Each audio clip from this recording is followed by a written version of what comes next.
The views and opinions of the host and of the guest do not necessarily reflect the views of the show, Otaku Play PH, and of Global TV Network.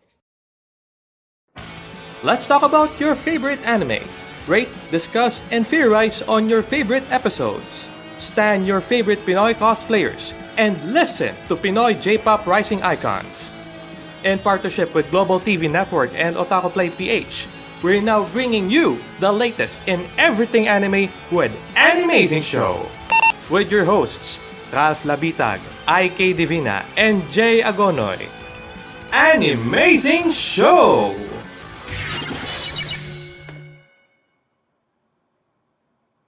Alright, okay, good afternoon to everyone, and this is another episode of the Animazing Show with yours truly, Jay Agonoy.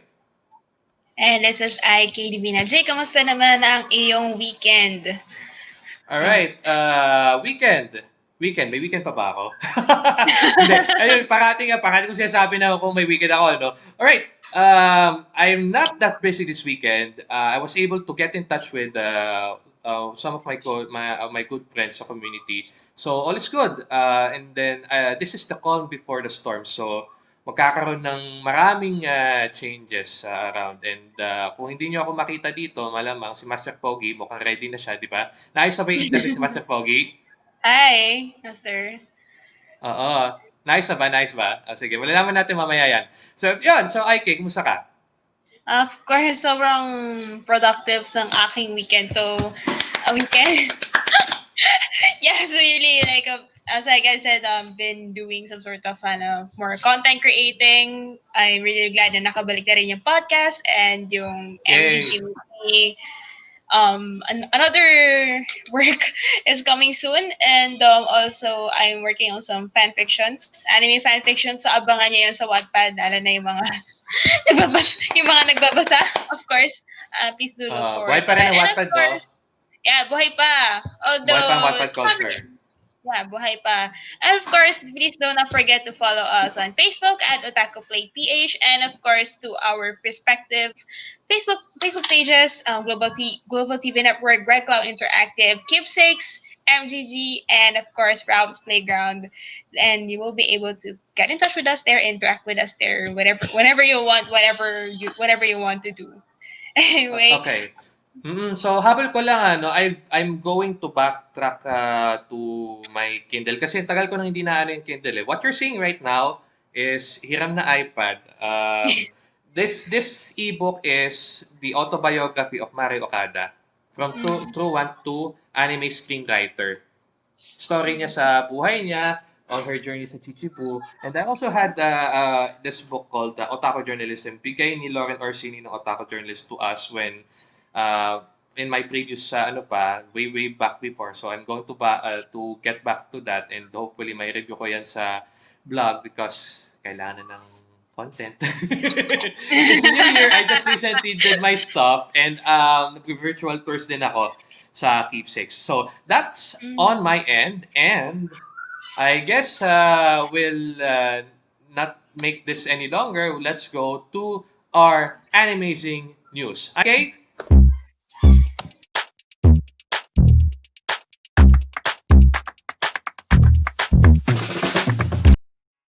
Miss Kobayashi's Dragon Maid sequel will be premiering by July 2021, according to the announcement on the anime's official Twitter account last Friday, along with the reveal of the first key visual.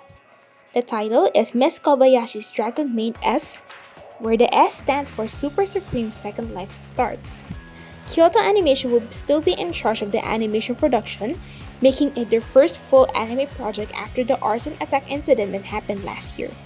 Following the success of his first creation, Your Lie in April, another Naoshi Arakawa masterpiece will become an anime adaptation this April, titled Farewell My Dear Cramer. The anime is set to premiere this April 2021 on Tokyo MX and other channels and streaming platforms after the anime prequel film titled Farewell My Dear Cramer First Touch, which is set to premiere on April 1st. Lalinn Films was confirmed to be the animator of the series, who also worked on Cells at Work Black, Hanebado, Koito Uso, Tejina Senpai, Boarding School Juliet, and Akashic Records. With no soccer accomplishments to speak during the entirety of Sumire Suwo's junior high school years, the young wing gets an odd offer. Suwo's main rival, Midori Soshizaki, invites her to join up on the same team in high school with the promise that she'll never let Suwo play alone. It's an earnest offer, but the question is whether Suwo will take her up on it. The official Twitter of animation studio PA Works has announced on Friday a new anime project titled Shiro Suna no Owa Trope, which is scheduled to be released in July of this year.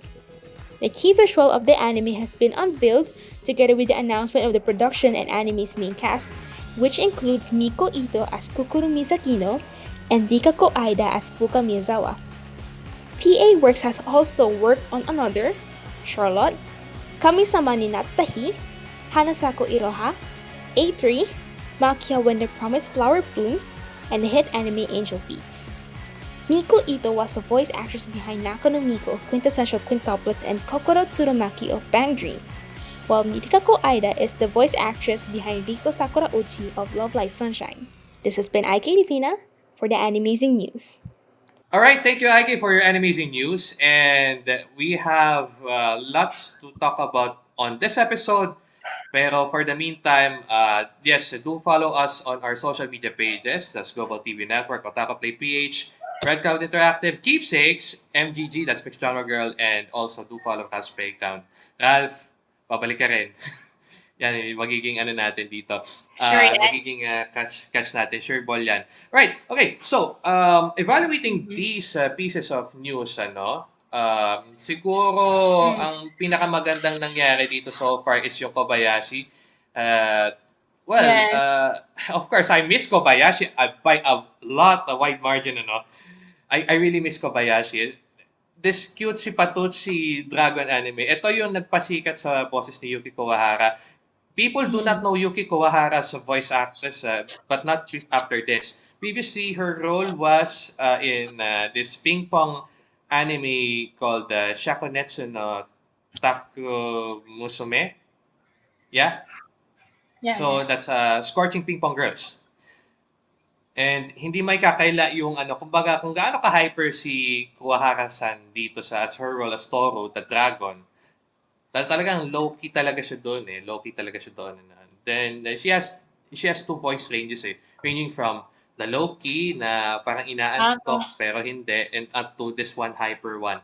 So, yeah, that's one thing I would like to share about sa Kobayashi. And yes, we're glad that Kyoani is back in business. And yung sabi nga nila, as far as I remember, is the best way they can seek revenge on this incident is to get back on their feet, and they are back with us. So, bless. Bless. So, IK, ano pa bang inaasahan mo, especially with the Goodbye Dear Cramer, what do you think of this? Kasi this is another parang nakikita ko dito, the art style is similar to that one, to the previous work, Your Line April. So what do you think about it? Actually, as you can see here, yung halos pareho talaga yung style niya. Because nga, di ba, first is from Naoshi Arakawa, so it's the same creator behind Your Lie in April.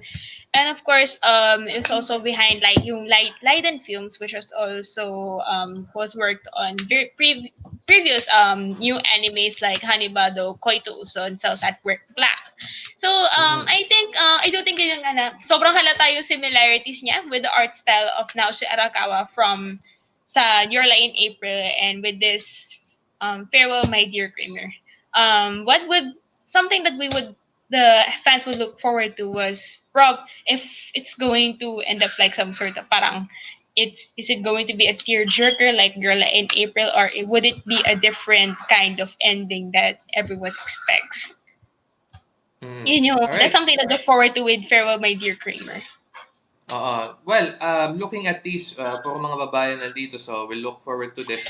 Now, on this part, dito ako mas interesado eh. Ito, pumutok na naman tong balita to. Nagino Asukara, right? It gives a Nagino Asukara feels. This is PA Works, Yes. tama? PA Works to. Yeah, PA Works. The same Okay, mapapayak animator na naman as to. Angel Beats, actually. Same na Angel siya with Beats. Angel Beats. And not only Angel Beats, but also like another. Actually, Another, yes. Yes. Kami-sama ni Natahi, which was a really hit anime since last year. And of course, yung movie na Makia When the Promised Flower Blooms. I haven't actually Ah! watched this yet, Makia the Promised Flower Blooms, but I think sabi nila nakakaiyak daw. But I'm going to watch that. I wish I could have But, watched that kaso hindi natuloy. All yeah. right. So, yeah, that's the news at the moment. So, thank you again, IK, for the Animazing news. Now, we'll go to our Animazing community. IK, sama ka. Yes, of course.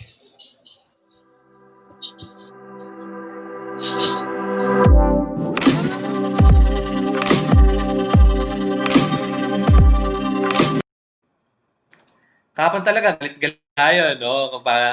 Or was it kahapon or last week? Last week's episode was wild. Week. Good Lord.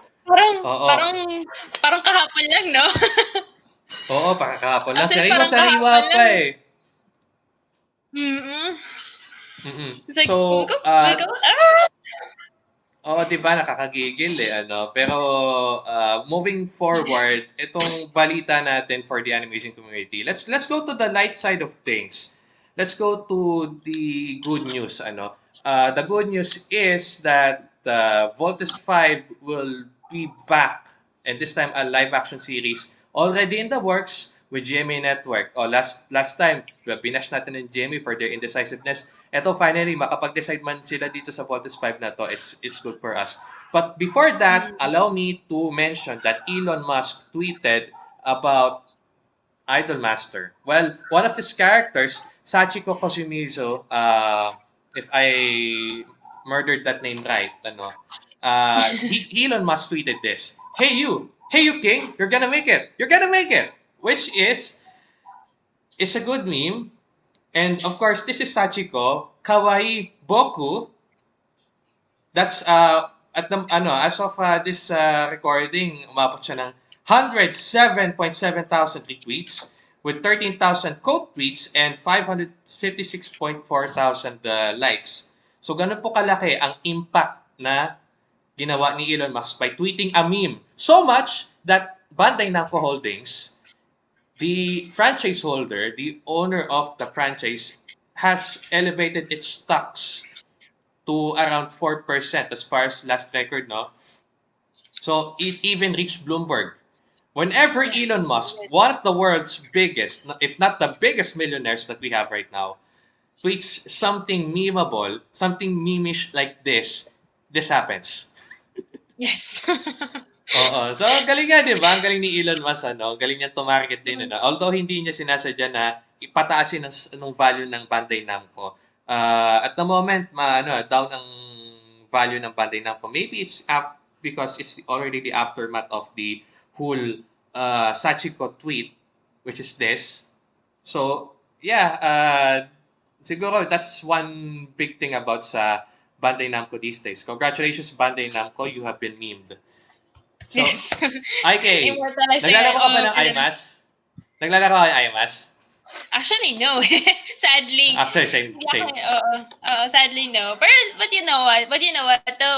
One thing that's really commendable about this was this is actually a fact in the stock market industry. No? I would really commend this kasi as far as I know, stocks are a very kind of high risk investment. So Yeah. yung stocks, so para siyang investment. So it's literally investment. However, it's a very high risk investment. So why is it high risk? Because one of the factors was stocks are pretty much susceptible to news, legit man or hindi. Like for example, sige, I'll take an example outside the anime community. Let's say the K-pop industry. So okay, ganito yan eh.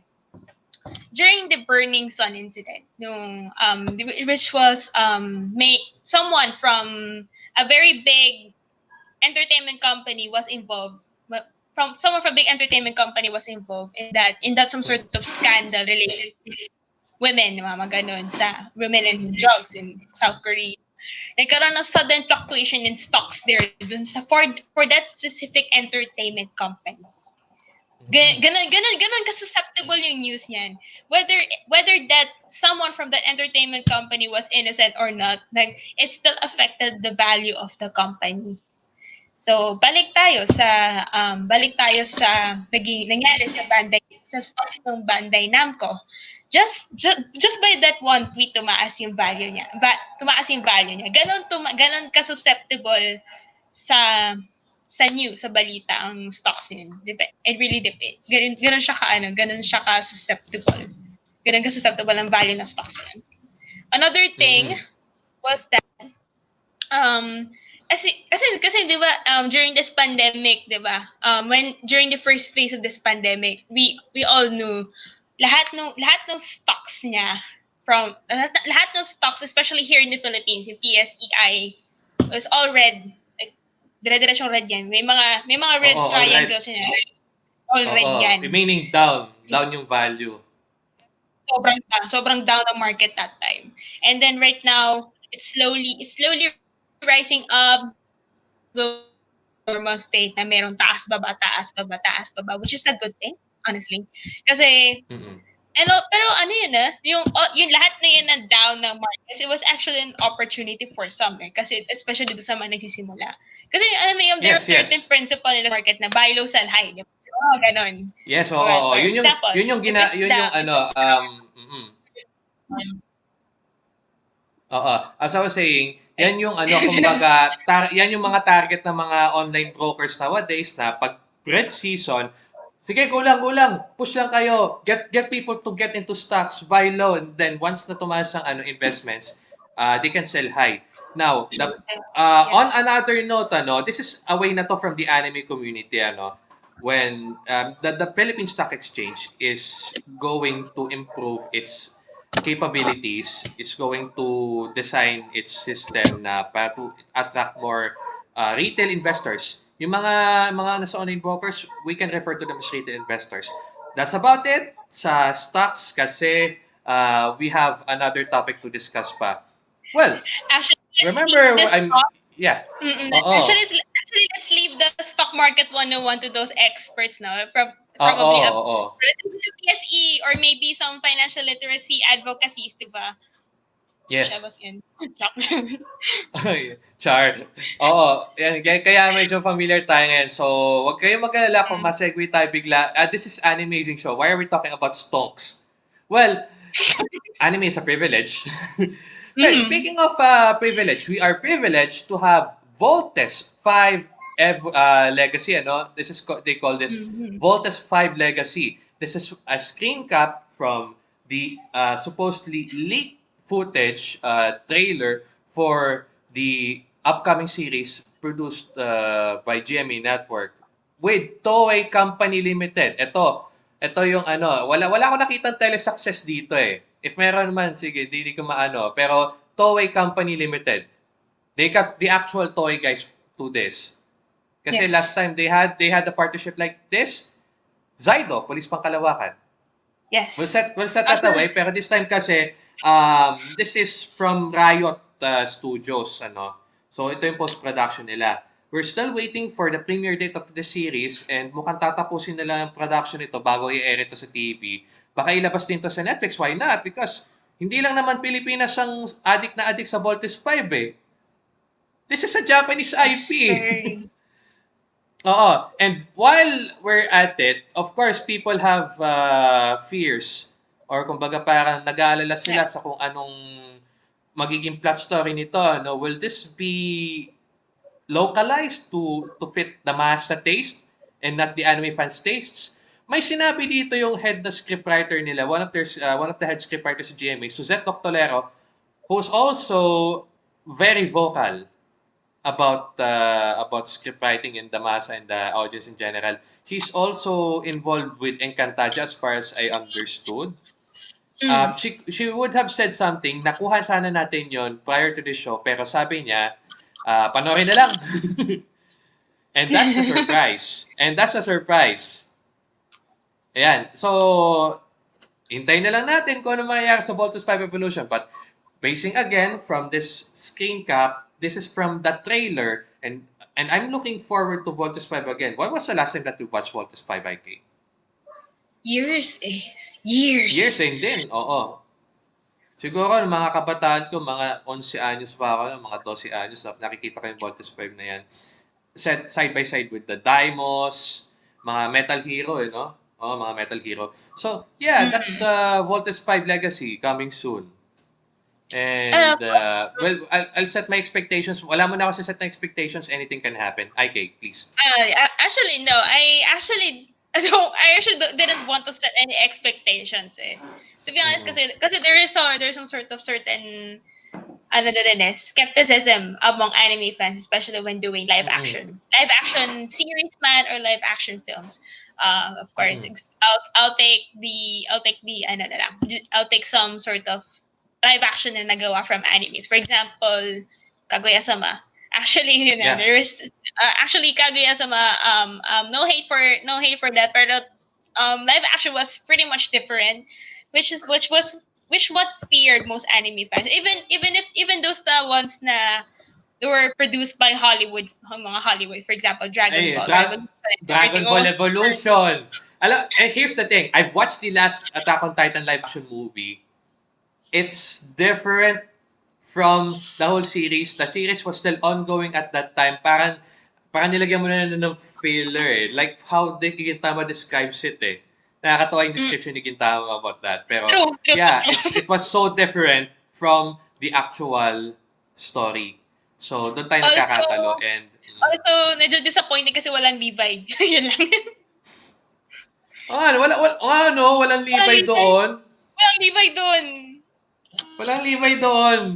Walang libay, walang tagalinis. So, yeah, ito yung mga ano natin. This is what's happening in the animazing community right now. Yes. Abangan ang susunod na kabanata. Alright, so, Napanood. oo, abangan ang susunod na kabanata. Alright, so, pansin nyo, this is actually a show that has been recorded a day before due to our scheduling conflicts. Baka makita nyo ako nagko-comment dyan sa comment section, ha? Tignan nyo maigi, ha? Alright, Ako rin, sige. actually. Oo, pag may time naman pero do expect that within this animazing show, within the season, we might do these kinds of segments na kung saan we have less interaction with the people pero check us in the comments once we get there Alright, sige. We have up next our animazing rundown.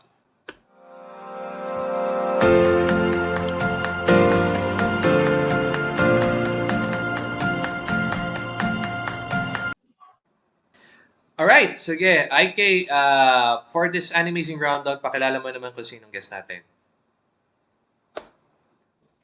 Of course, our guest for today is actually a cosplaying host. Diba? She has been doing some events ever since around 2014. However, she became a cosplaying host at cosplay.ph events. I'm sure you've seen her probably Cosplay Mania, Cosplay Matsuri, or Cosplay Carnival. Kahit anong events under cosplay.ph, I'm sure you've seen her. And anyway, let's all welcome Miss Lalinn. Ayan, Miss Lalinn, good Hi, afternoon Lalinn! sa'yo. Hi, good evening. Good Oo, evening. Hello po. good afternoon. Yes, hi, Lalinn. So, yeah, Hello po. just a few words from you, Lalinn. And how are you doing, please? I'm doing quite great naman. Welcome 2021 na excited for new adventures. I took a break from cosplay last year kasi nga syempre pandemic and then we're all like really busy doing our things and stuff. Tapos I really tried to focus on work so that I don't feel pressured. So I tried to decrease some hobbies that included cosplay. But recently I came back and I'm pretty excited to hang out with cosplayers again. So yeah, hi guys. Hi! Yes, and welcome back. So, just a bit of kumbaga pahagi nga, or a bit of this one to mention, Lalinn has been around for how many years na? If it's cosplaying, I've been cosplaying since 2008. 2008, Yes. tagal na rin ano? Matagal Lampas na isang po. dekada na. Opo. Lampas, lampas Matagal isang na po. dekada na. Alright, sige. IK, your question. Of course, okay. First and foremost, what inspired you to start cosplaying? Yeah, this is a Okay. very basic question. What inspired you Yeah. to start cosplaying, diba? Okay. So, it will be a story since childhood. So, nung bata po ako, I actually been influenced by my sister and my brother. Both of them actually liked anime. So, we even attended I think it's the official first ever anime convention in the Philippines. That was Anime Explosion in 2000. So, I was really Oh. a young child back then. And when I saw cosplayers, I didn't know what to call them. I just knew they were like costume people. So they're like Mm-mm. anime people. Mm-mm. And then my sister started cosplaying before me kasi she's older talaga. And Ah. nung time na yon kasi syempre parang I was focused in studying, and then I think nabit-bit niya ako once nung high school. I was graduating high school back then, 2008 that I've mentioned.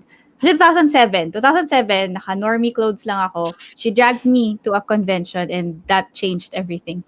So, I was just supposed to assist her that day, pero nung next na balik namin for a specific cosplayer na ako. Ayun no, So, yun that's no. where I started cosplaying, 2008. Tapos ayun, it went on and on until now. Yeah. Do you remember the first cosplay you did? Actually, I think it was Vampire Night. Hiniram ko yung sa sister ko. It was Ah, Ruka, Vampire Night. Vampire Night. So, Yan mga series na hindi natin napansin. Ah, tagal na yan, no? Tagal na oh, yan. tagal na po yun. Uy, actually, 2000s. panahon yun. Grabe, sinubaybayan Napanood ko mo yan? yan. Naganap talaga. Oo. Yeah, I did. Grabe, doon daw ako I'm too naging young fan ng for all of you. Makishima. I'm Very too young old for all of you. anime. I read the manga, like Mm-mm. extremely was a fan of it kasi aside from the fact na na-influence ako ng sister ko into it, I read the manga as well, and I was so ano ba, dun ako nabaliw sa mga shoujo animes. I used to watch animes din before, Wow. like different animes na uso sa TV kasi 'di ba nung 90s, oh my god, I feel old. Nung 90s, ang daming mga animes na very conveniently watched on TV, and we don't have YouTube, we don't have Crunchyroll, we don't have all those other very convenient way of watching. Really, we really have to run home to watch a specific show pag after Ah, school ganyan, or like oo. pupuyat tayo kasi pag Friday mas maraming anime na pinapalabas and so on. So during Ah, that yes. time, I think nung high school ako pinaka nag-start yung pagiging fan ko of anime. I mean, in denial pa siguro ako nung bata ako when I was a child. But I think Mm-mm. then on, parang doon ko naramdaman na, this is my calling. So, yun po. All right, sige. Okay. So, we have different sets of photos here. So, lalabas namin sila isa-isa, and you will describe to us each of your moments right here. Right? So, let's start. Okay, so for this one, this picture was taken in La Union. I also actually, I originally hosted in Baguio first in 2014. So this one is 2018. This was LU KitaCon 2018. I was Kita invited ko, as a no? host. Yeah, so ayun. So this is a story of well, I used to host din po kasi up north talaga. So it's one of Mm-mm. the photos. Was this the first time you hosted? Actually, this isn't the first. Hindi yan yung first. I Ah, wasn't able to include a photo of my first ever cosplay hosting. Pero it's one of the pretty, ano ba? Hindi naman old. Medyo years ago naman na yan.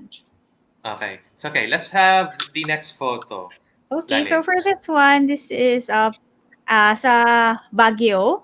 I think this event is 2017 January, and I hosted cosplay fanfare. So Mm-mm. actually, aside from cosplaying, aside from hosting, I also organized events. So this event was specifically one of the events that I co-organized with our group. Our group's name is Cortina Cosplay Events Baguio. We're a group of girls located in Baguio who likes cats and we like cosplaying. So we started to organize events as well for our co Baguio cosplayers. Sounds familiar, ah. Oo nga eh. Yeah. All right. Okay. So, IK, let's move back to you, no? Sige, cut mo na, singit muna natin si IK. IK, do you have any further questions before we proceed to the next photo?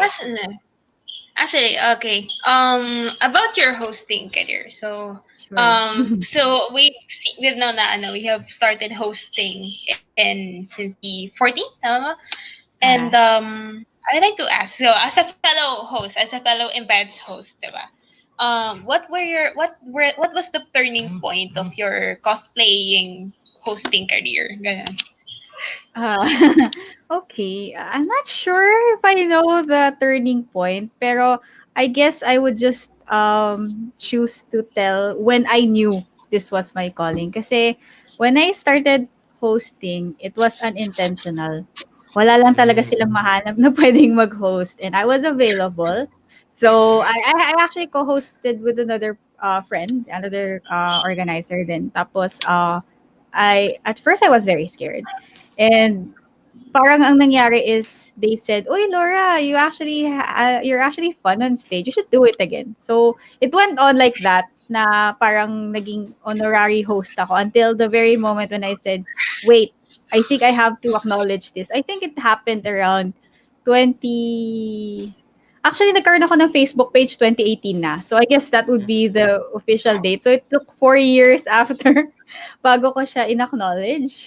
So, ayun. I guess that was the turning point. I finally acknowledged that I think this is something I'm very passionate about. Ayun na, ayos, ayos. Kasi, okay, all of us have been hosts, ha, by the way. Kasi si IK, naging host ka na rin, ano, sa ano, Yes, I sa did. event. Yeah. Sa, Diyos ko, ang hirap ng stage fright. Diyos ko, how do you deal with stage fright? uh, Stage fright. Do you deal with it? Until kasi I may be an extrovert to a lot of my friends and close friends. Pero in general po, I'm very shy. Actually, to be honest, I'm a very camera shy person. But Mm-mm. I've been trying to talk more, try to be more how do you call this? Try to get out of my comfort zone. Kasi if you really like doing something, you will do something about it. And your fear should be the least thing that you should worry about. So you just keep trying until you get comfortable until ayun. So I think it's the same with the stage, right? Like sa umpisa, you'll be very scared of the lights, the people, the program, the script. Everything is overwhelming, especially when you're on stage because everyone's eyes are on you. And sometimes it makes you feel very small. Pero the way to counter it is to make yourself feel big. You have to think na you own the stage and it's your time to shine, ganyan. Tapos at the same time, syempre, huwag mo naman i-overshadow naman yung mga kasama mo dun sa stage at the same time yung program itself. You have to balance it out. You have to balance the energy. So when you practice enough and when you keep doing it enough, I think that's the time you finally feel more comfortable. No matter if it's on stage or on camera, I think that's a secret. You have to keep on practicing. Okay, maybe that's Mm-mm. not a secret at all. Of course. Mm-mm. Ikaw, Jay, when was your first time hosting ba? Kailan ba ako nag-host? Actually, been doing podcasts before. So, parang podcasts, recording your voice in a shy voice. Parang ganito yung boses na. Ganito, ganito. It just develops over time. I keep doing it. Tapos ito na, ang ingay ko na. Tapos the tipping point was in 2016 when I was asked to host an event. This is not an anime or cosplay event. Ano. This is in Glorieta. Imagine, Glorieta open field stage. Siyempre, Wow. this is not like Megatrain na parang Yung ano ba yun? gusto na Parang hall? medyo enclosed pa siya. Oo, enclosed pa ng konti. This is Glorieta, guys. So, siyempre, ano din ako nun? Agit din ako nun. Pero yeah, I even had to dance at that point because that was a dance competition organized by our company. So yeah, while Lalinn's off, we'll go back to our we'll wait for Lalinn to get back with us. She got cut Ah, off okay, All right. okay. So, oo. More on the Pero ang more ganda on the no. dancing. Ano yun? What was More that? the dancing. What I was that? danced to the tune of More than Uptown that. What was Funk. that? I danced to the tune of Uptown Funk. Di ko alam kung anong ginagawa ko doon, Diyos ko. Pero tense talaga ako nun. The whole thing, tense talaga ako nun. That was a challenge. Okay, so while we're waiting for Lalinn to come back, check lang natin. Siguro we'll keep the ball rolling. Ano? So that's our hosting experiences. Sige, Lalinn, kaya ako sinabing familiar yung Cortina Cosplay Biz because Keepsakes was one of the media partners for its last cosplay Tanabata. yes. Tanabata. And that was in the light of ang ganda ang lupit niya ng story noon eh. We were on the field Friday. So tapos na yung event. Friday kailangan ko umuwi sa amin. And then pack my things because I'll go for Baguio on Friday, Saturday, ano bang tawag doon? Friday, Saturday, midnight. So kasama ko noon si Lalinn. We have Sir Mac. Sir Mac is arcadymac.com, by the way. He's a good guy. Arcady Mac. Oo. So, pag narinig mo yung arcadymac.com, that's it. Okay. While we ask Lalinn to refresh her browser para makapasok uli. Anyway, I'll share mine now. Ako naman, share sige, mine ko yes. naman. Okay. Okay, honestly, paano mo sasabihin to? Ako naman, okay, paano ba nag-start yun? Actually, it wasn't even with the anime event yung first hosting ko. It was a parang international career conference which my org organized, which was Isaac, of course. We actually talked about career, ganon, how to improve your resume, mga ganyan. And it just so happened na I was the only one available and capable na mag-hosting, of course. I don't know, actually, it was, at first, so, alam mo yung sobrang clammed up ako na parang I feel really much small. Kasi, whenever I do my hosting, podium yung binigay sa akin eh. It was just a podium na where I can just sit, you stand there, read the spiels, introduce the ganito, introduce the ganyan, and then when I figure, sabi ko, why am I doing this? Am I doing this right? parang mali. Parang may mali. So on the last speaker, I actually roamed around. It was an enclosed space sa campus noon eh, Bulwagang Bonifacio. It was like kind of like a mini theater doon sa school, sa PUP actually. Then I roamed around campus na diba? Started asking attendees around what they learned, ganyan, what was their takeaway on the previous speaker, mga ganyan. Tapos, meron nung sa last speaker kasi she actually asked for inputs ng mga attendees. So, I actually, parang, sige, punta ako doon, encourage ko, ganyan. So, ayun, just did my part. Hindi ko na alam kung ano na nangyari after that. Then, hindi na nangyari after that. Pero around 2019, I was already part of cosplay, sa Otaku Play. They actually, kasi walang available na host, they actually asked Sir David actually asked someone sa group chat namin sa mga contributors and they said, so sino yung available na mag-host, ganyan. Tapos ako na yung walang nag-response. Tapos, ako na yung piniam na Sir David. So, sige, available naman ako. So, sa Kandaan. It was in Caloocan. And then, maigi naman may co-host ako. It was AJ Villaforte. Hi, AJ. Kung nanonood ka man. And then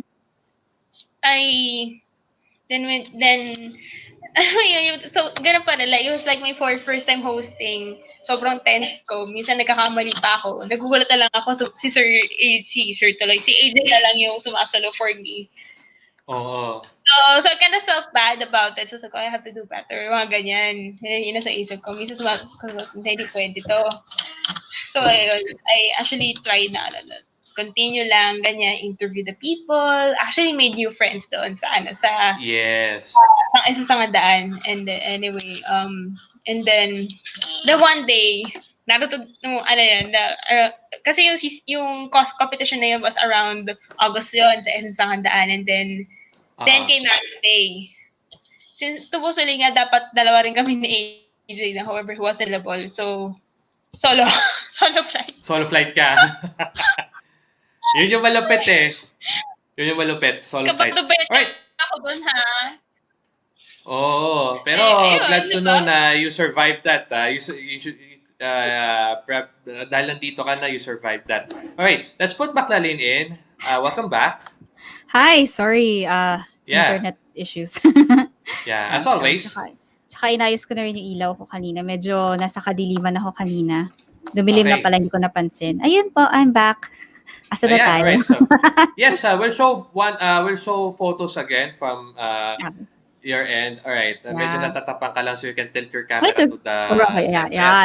Yan. Urok Yan. ako. Okay. Can you describe this one photo? Okay, so I'm cosplaying Shin Megami Tensei DX2 character. And Mhm. yeah, I'm actually flashing the game itself dun sa phone ko. Pero in regards to the story of this is actually a photo taken in 2019.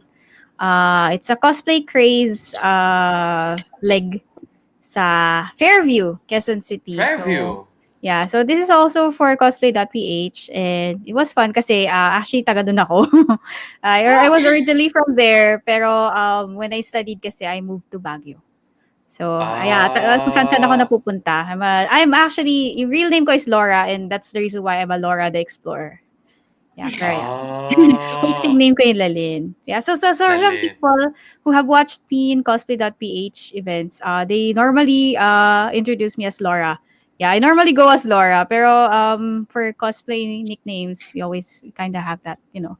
So I am Nice. Lalinn. So yan, para kay malito. Pero yan, that's the reason why kung saan ako napupunta. Yeah, so this is Fairview. Meron ako La Union, may Baguio, may Fairview. Ayun, minsan may Pasay. So yeah. So that's Alright. that. Okay, and then another photo naman, this one. Yeah, tell us more about this photo right here. This one is 2016. Patras Tagal na yun. nito Patras. This is I think a hobby exposure con in Baguio. This is Baguio, actually alright. Baguio Convention Center and yeah, I was hosting here. Ang laki ng stage niyan. Tuwan-tuwa ako. Iba pa to sa, saan tong Baguio Convention Center na to? Ito yung hindi ko napuntahan eh. Kasi yes, napuntahan ko, di ba yung FVR? PFVR, yes. Oo, PFVR. oo. Tsaka yung dun sa Cosplay Tanabata. So Yes, you oo, were sa able to Newtown. attend to. For Baguio for Baguio Convention Center, this is the one in front of UP Baguio. Malapit siya sa Victory Liner. Very, very close. Pero kasi it was out for renovation for a very, very long time. So a lot of events organizer weren't able to use it at all. So during that time frame lang, one time nagkaroon ng chance na magamit siya ng isang event organizer. So ayun. So nakuha akong host nila. Nice. Ayan. And this second to the last pa to. Hindi, marami pang photos dito. This one. Yeah, okay. Ako yun na dun sa gilid na I cosplayed Aisha, Desert Dragon from Dragon Nest.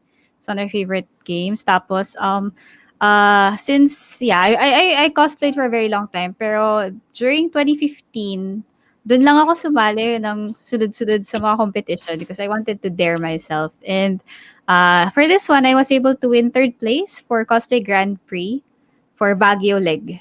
Yeah, so ayun, that's a story. So after nun hindi na kasi feel ko talaga yung calling ko pang hosting talaga. Hindi ako competitive type of cosplayer. Ako na lang magtatawag ng mga sasali sa event. Ganun.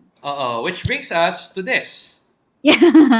Medyo okay, it's not really recent since 2019 Cosplay Matsuri. Yeah.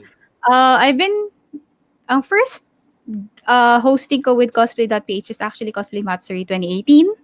Then I had 2019.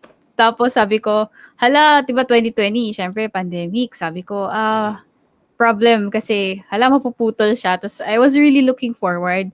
Tapos ayun, apparently I was given a blessing and a chance to host the live event ng Cosplay Matsuri. So ayun.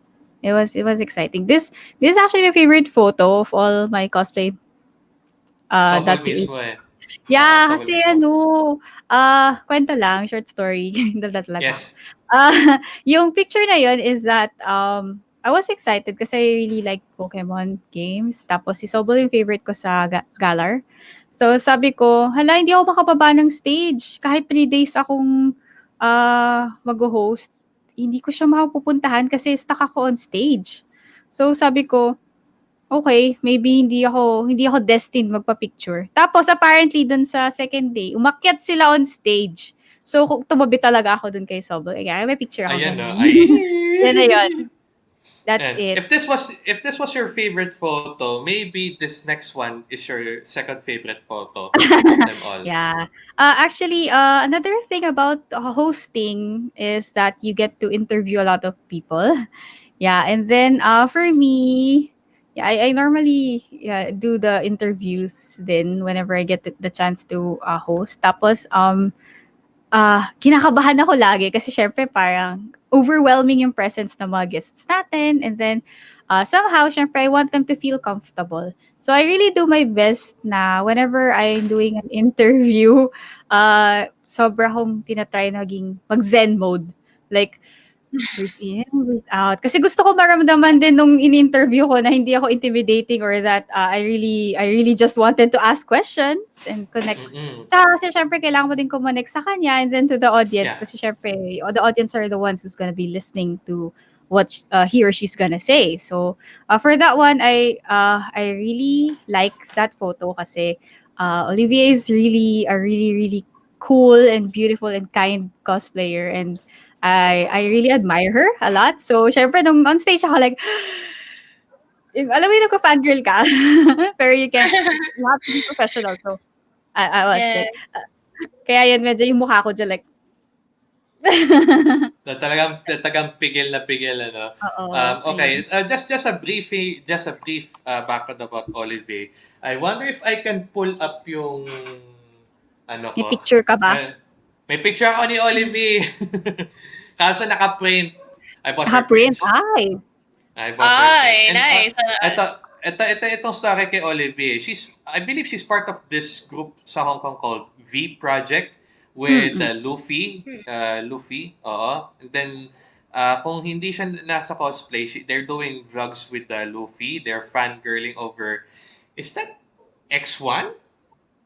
I'm not sure. I'm not sure with this information. They're you can see it on YouTube actually. Okay, I'll Google that later. They're fangirling over K-pop too. So that's a Ah, picture kay Olivier. shit, I Ah. know about X. Oh, yeah, I remember. Kasi, Yeah, X1. X1 is actually a K-pop group na, which is a project group na, which is a product of Supposedly. yeah, it's actually Produce. production of a survival show called Ay, parang produce X1, something. Produce X1. It's actually Produce X101. It's actually from Oh, okay. Produce. The same thing with IZ1, which is from Produce 48. Yung, there, nandun si Zuri na, ayan, si Miyawaki Sakura, who made it there, Hitumi, si Nako, and everyone else from, there's 96 of them, so 48 from Koreans, 48 from the Japanese, which is the AKB48. Ayun, so, hence there is. Anyway, nawala si Jake, pero continue. Ay, ito naman. Continue, okay. Okay. Yeah. Okay, here's naman. What do you think were like yung biggest struggle mo as a cosplay host? Yung medyo light na struggle would be pag gusto ko mag-shopping sa Artist Alley sa mga events, hindi ko magawa. Kasi lagi nilang, "Uy, Laura, asan ka?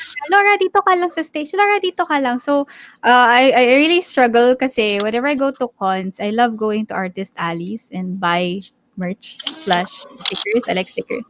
So, isa yun sa light struggle. Pero if you're gonna go for the, welcome back, Sir Jay. Yeah, for the bigger struggle, hindi ako sure. I do struggle a lot. Like siguro maraming mini struggles tapos when you put them together. So I'll just list some. So siguro yun nga, stage fright ko pa rin. Every now and then I feel like panic, anxiety. Tsaka worried ako magkamali. Takot ako magkamali.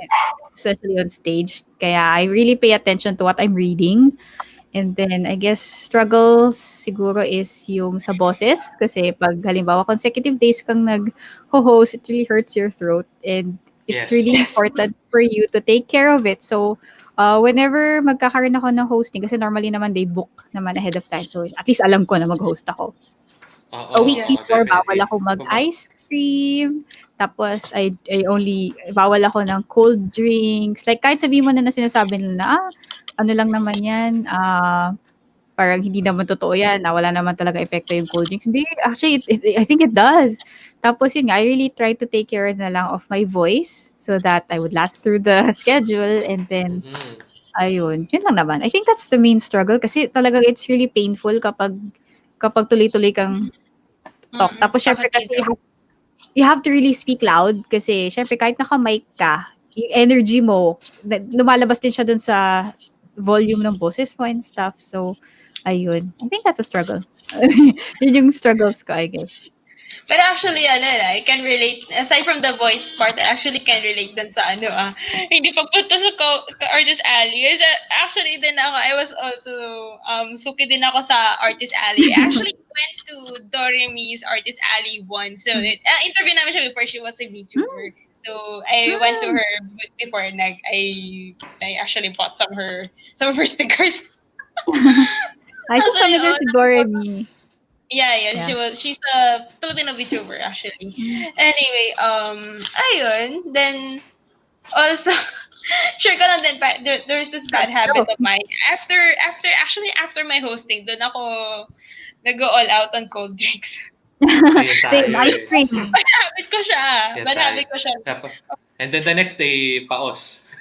Ah, true. Ah. Worth it, worth it. Worth Tease it. lang, tease lang. Oo. Oo, parang fasting to, but this time you're fasting from cold stuff. Oo. Ayun Tsaka lang, sweet, so, okay. sweet one. Yes, Swiss, Then, definitely, oo. Now, moving back to Lalinn, what's in a day of a Lalinn? Ayan, we're Day. interested. What's in a day of a Lalinn? Like a normal day, ganyan. A normal day, and then you prepare for online, or this time you're one of the hosts for Cosplay Matsuri online, no? Mm. Oo. Well, on a normal day, like yung buhay ko for the last couple of years, I'd say na I work 6 days a week. Mm-mm. And since nag-work from home kami, medyo mas less painful siya kasi at least like parang I don't have to go to office, tas uwi na naman and stuff. Tapos whenever I want to cook or want to eat anything, okay lang. Like, uy, ito lang yung ref, katabi ko lang. Ganyan.